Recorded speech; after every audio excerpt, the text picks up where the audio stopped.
E aí galera, tudo bom? Estamos aqui agora para a nossa aula de número 32 de Química, falando sobre mais uma propriedade coligativa, que é a ebulioscopia. Na última aula vimos a tonoscopia, vamos para os nossos objetivos. Compreender conceitos tais como soluto não volátil, ebulição, ponto de ebulição e ebulioscopia em soluções químicas. O que é a tonoscopia que a gente viu na última aula? Faz parte das propriedades coligativas e tonoscopia é quando você adiciona um soluto não volátil em um solvente, fazendo com que esse solvente não evapore, não se transforme, não mude de estado físico com facilidade.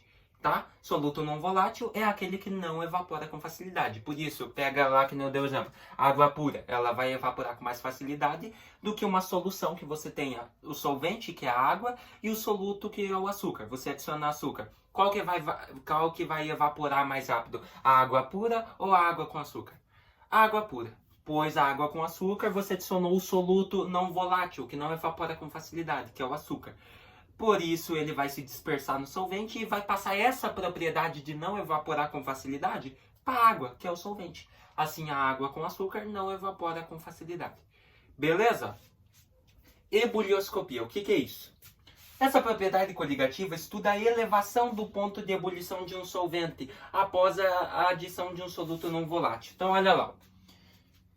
Para que ocorra a ebulição da solução, é necessário que ela seja aquecida até sua pressão de vapor iguale-se à pressão atmosférica. A fórmula usada para o cálculo é ΔT igual T2 menos TE, onde T2 é a temperatura de ebulição da solução e TE é a ebulição do solvente. Tá, então a ebulioscopia, que nem disse aqui, ó, é a propriedade da elevação do ponto de ebulição. O que é ebulição? Passagem do líquido para o gasoso. É diferente da tonoscopia, é o inverso. Aqui você vai adicionar um soluto não volátil e ele vai ajudar a evaporar, a mudar de estado físico com mais facilidade. Beleza? Ebulição e seu ponto. Em termodinâmica, o fenômeno da ebulição é a transformação física endotérmica que ocorre quando uma substância passa do líquido para o gasoso. O ponto de ebulição ou temperatura de ebulição de uma substância é a temperatura a qual a pressão do vapor de uma substância se iguala à pressão externa, à pressão atmosférica. Então, a pressão externa, a pressão atmosférica do ar, é igual à pressão máxima de vapor dessa substância. Beleza? Soluto não volátil, só para nós retomar aí. Soluto não volátil é toda substância que possui elevado ponto de ebulição, ou seja, que vai ajudar a mudar um solvente do estado líquido para o gasoso facilmente, e também baixo ponto de fusão, que é capaz de dissolver-se em um determinado solvente. Beleza? De uma forma geral, quando um soluto não volátil é adicionado a um solvente, ele dificulta a evaporação do solvente. Então, olha só, essa dificuldade provocada pelo soluto na evaporação do solvente, ou seja, a elevação do ponto de ebulição do solvente, está diretamente relacionada ao tipo de soluto presente. Então, tem algum tipo de soluto que vai aumentar o ponto de ebulição e tem outro que não vai evaporar com facilidade. Então, menos ponto de ebulição, tá? Os tipos possíveis de soluto, como a gente viu, é o soluto iônico, que é quando ele sofre o processo de ionização. Quando ele é misturado no solvente, ele libera íons, cátions e ânions. E o soluto molecular, que é quando adicionado, ele não sofre ionização, tá? Ele não libera íons, tá? Então, exemplos de soluto iônico. O cloreto de sódio, o sal de cozinha libera íons, né? Na+, Cl-. A bases, os ácidos, né, em gerais. Daí, soluto molecular, que não libera íons. Temos a glicose, sacarose, beleza? São solutos aí não voláteis. Fórmula para calcular a variação da temperatura de ebulição, nós já vimos, ΔTE é igual a T menos T2, onde aquele T ali, no caso, seria a temperatura de ebulição, né? Menos a temperatura de ebulição do soluto, eu acho que é, né? Não, T é a temperatura de ebulição da solução em si, e o último lá é do solvente, beleza? Nesta fórmula, então, calculamos a variação da temperatura de ebulição, subtraindo a temperatura de ebulição do solvente existente na solução da temperatura de ebulição do solvente puro, né? Estava aqui, não sei por que eu mudei de slide, tá? Então, OBS, a sigla ΔTE também pode ser chamada de elevação do ponto de ebulição de um solvente, tá? Fórmula para calcular a elevação da temperatura de ebulição envolvendo molaridade. ΔT é igual KE vezes W. Trata-se de uma fórmula utilizada, dependendo do conhecimento da constante ebulioscópica, né, de ebulição, a qual está relacionada com o solvente presente na solução e da molaridade W. Cada uma dessas variáveis apresenta uma fórmula particular, beleza? Então, o Q representa uma fórmula particular, o W também, e o ΔT está ali, né? O fator de correção de Van 't Hoff, que é o I, pode aparecer também nessa fórmula, porém apenas se o soluto não volátil for iônico, liberar íons, né? Então temos ΔT é igual a KE vezes W vezes I. Para determinar o fator de correção de Van 't Hoff, necessita-se do grau de ionização ou dissociação do soluto e também necessita do número de partículas ionizadas ou dissociadas quando o soluto está presente em água, ou seja, em um solvente. Beleza? Fórmula para calcular a constante ebulioscópica, a constante de ebulioscopia KE, nós utilizamos RT ao quadrado dividido por 1000 vezes LV. Nessa fórmula, a constante geral dos gases, o R, né, 0,082. Temos a temperatura, sempre trabalhada em Kelvin, e o calor latente de vaporização, que é o LV. Beleza? Daí assim você consegue determinar a constante de ebulioscopia.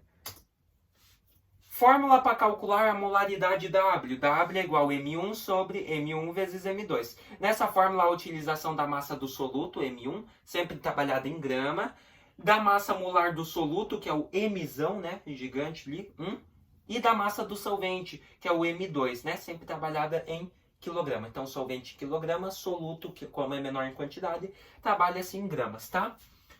A partir do conhecimento da fórmula da molaridade, se a substituirmos o W presente na fórmula do ΔE, por sua respectiva fórmula, teremos o seguinte resultado. Então, ΔTE é igual KE, né, que é a constante, vezes no lugar do W, a fórmula dele, né, M1 sobre M1 vezes M2.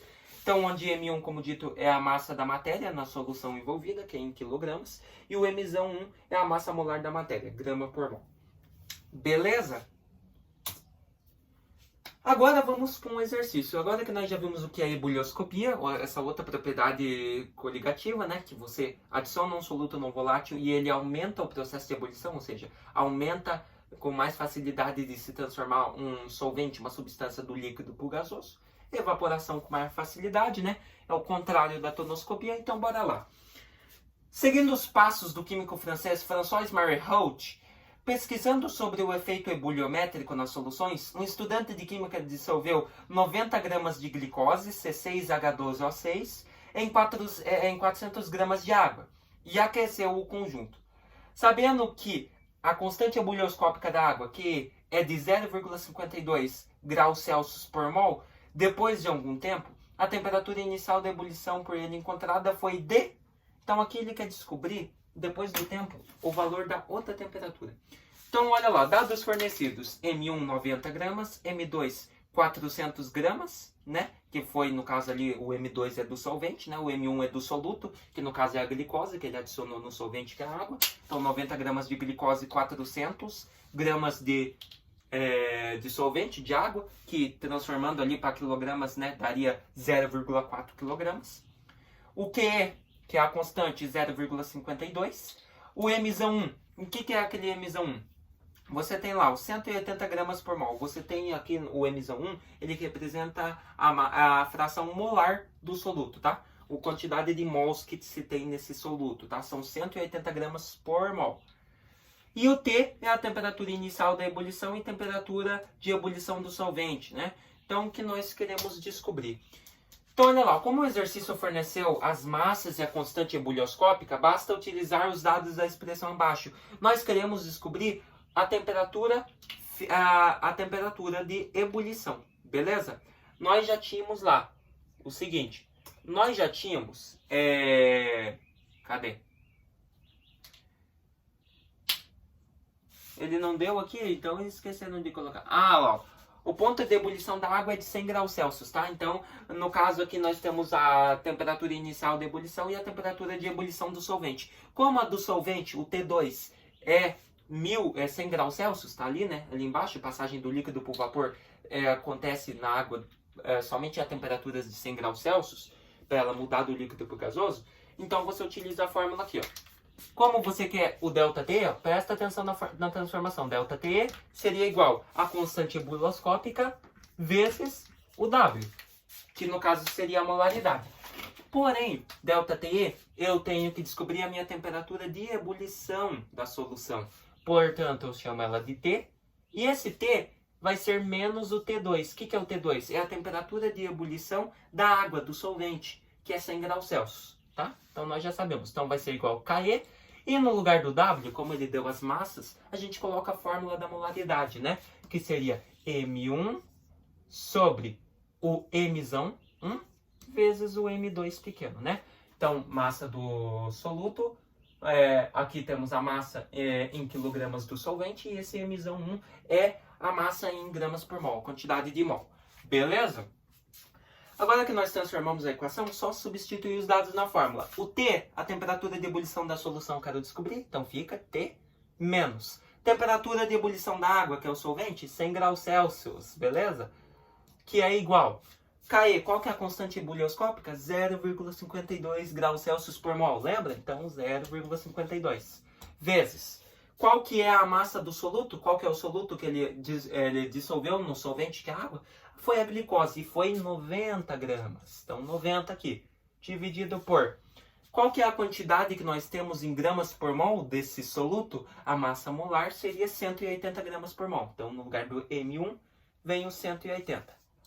Vezes, daí se você for lá no exercício, você tinha quanto? Você tinha 400 gramas de solvente, de água, que vai no lugar do M2. Porém, o solvente é sempre em quilogramas. Então, 400 gramas em quilogramas daria 0,4 quilogramas.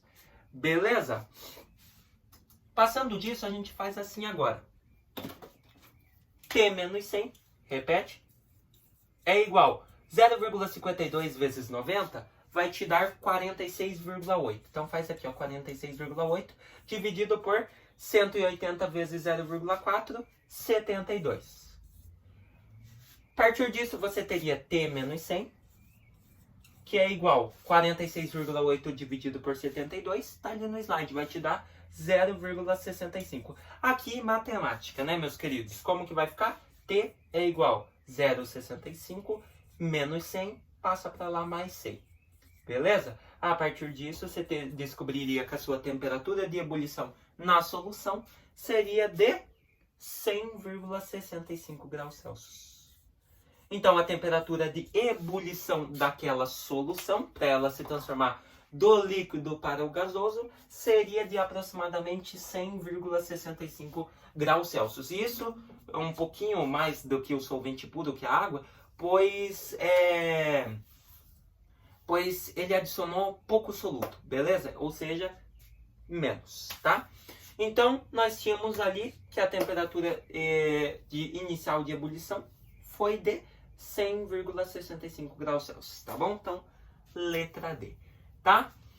Então, galerinha, essa é a nossa aula. Eu espero que vocês tenham gostado. O que nós vimos? Ebulioscopia e suas fórmulas, né? Retomando mais uma vez, ebulioscopia é a propriedade coligativa, onde é feita a adição de um soluto não volátil em um solvente, facilitando assim a transformação do líquido para o gasoso, ou seja, aumentando a temperatura de ebulição.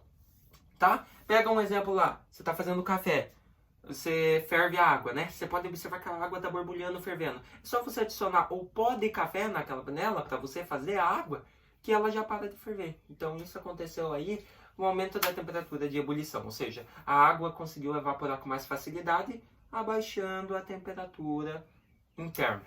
Beleza? Eu espero que vocês tenham gostado de mais dessa aula e entendido mais esse conteúdinho aí de química, tá? Até a próxima aula.